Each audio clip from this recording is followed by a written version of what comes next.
200407034. Saya dari periode S1 Ilmu Hukum. Di sini saya akan menjelaskan sedikit tentang Pancasila sebagai ideologi nasional. Sebelumnya saya akan menjelaskan tentang pengertian ideologi.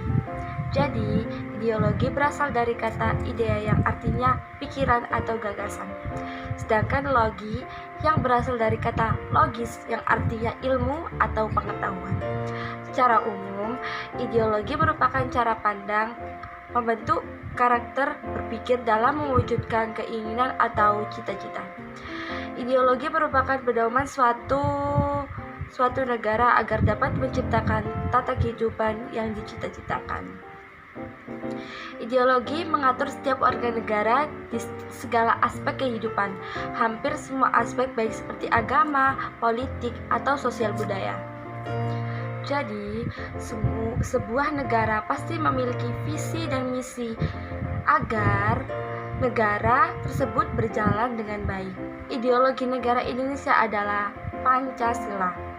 Pancasila sebagai dasar negara berarti Pancasila dijadikan sebagai pedoman dalam bertingkah laku dan kehidupan sehari-hari. Selanjutnya saya akan menjelaskan tentang makna Pancasila sebagai ideologi dan Pancasila sebagai ideologi nasional. Pada hakikatnya, Pancasila merupakan keseluruhan pandangan atau cita-cita, keyakinan, dan nilai bangsa Indonesia yang diwujudkan dalam kehidupan bermasyarakat, berbangsa, dan bernegara, yang merupakan bukti nyata jati diri bangsa Indonesia. Sebagai ideologi nasional, Pancasila mengandung semua sifat yang mencerminkan jati diri bangsa Indonesia. Ideologi Pancasila ditetapkan sebagai dasar negara juga sekaligus ideologi nasional. Makna Pancasila sebagai ideologi nasional itu adalah nilai yang terkandung dalam ideologi Pancasila. Itu menjadi cita-cita normatif bagi penyelenggaraan bernegara.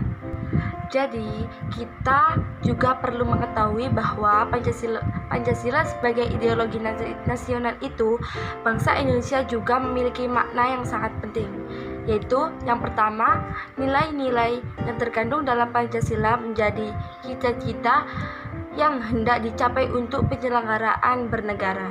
Dan yang kedua adalah Pancasila digunakan secara mempersatukan bangsa Indonesia. Selanjutnya, penerapan Pancasila sebagai ideologi nasional. Pancasila itu memiliki 5 sila yang tidak dapat terlaksanakan secara terpisah-pisah, karena Pancasila merupakan satu kesatuan yang utuh dan saling berkaitan dari 5 sila ini. Dari 5 sila ini, kita wajib mengamalkannya di kehidupan sehari-hari. Yang pertama, sila pertama merupakan sila yang berhubungan dengan perilaku kita sebagai umat pada Tuhan dan kepercayaan masing-masing, menurut dasar kemanusiaan yang adil dan beradab. Jadi, sila pertama ini pada dasarnya kita sebagai manusia yang diciptakan wajib menjalankan perintah Allah dan menjauhi larangannya. Selanjutnya, sila kedua. Sila kedua ini berhubungan terhadap perilaku kita sebagai manusia yang pada hakikatnya semua sama di dunia ini.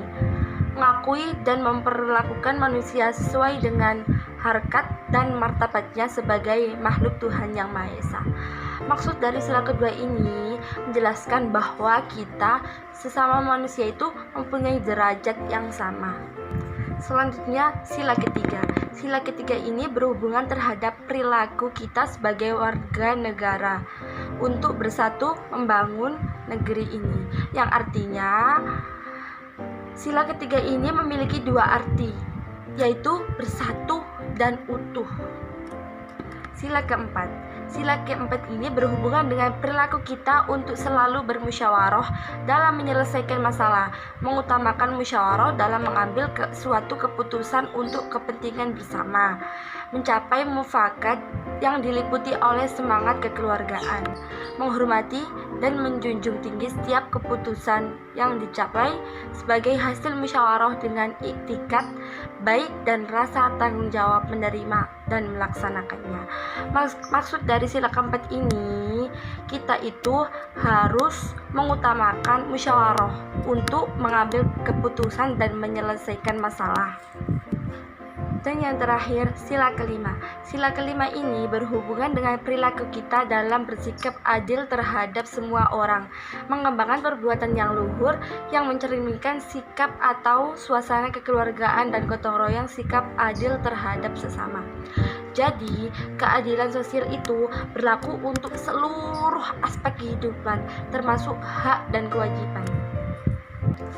Jadi, Pancasila yang terdiri dari atas 5 sila pada hakikatnya merupakan sesuatu sistem filsafat yang pengertiannya dari sistem itu sendiri, yaitu suatu kesatuan. Bagian-bagian yang saling berhubungan saling kerjasama untuk satu tujuan tertentu dan secara keseluruhan merupakan suatu kesatuan yang utuh. Jadi, negara Indonesia ini bukan milik satu negara, bukan milik satu agama, bukan milik suatu suku, bukan milik satu golongan adat istiadat, tetapi milik semua dari Sabang sampai Merauke. Terima kasih.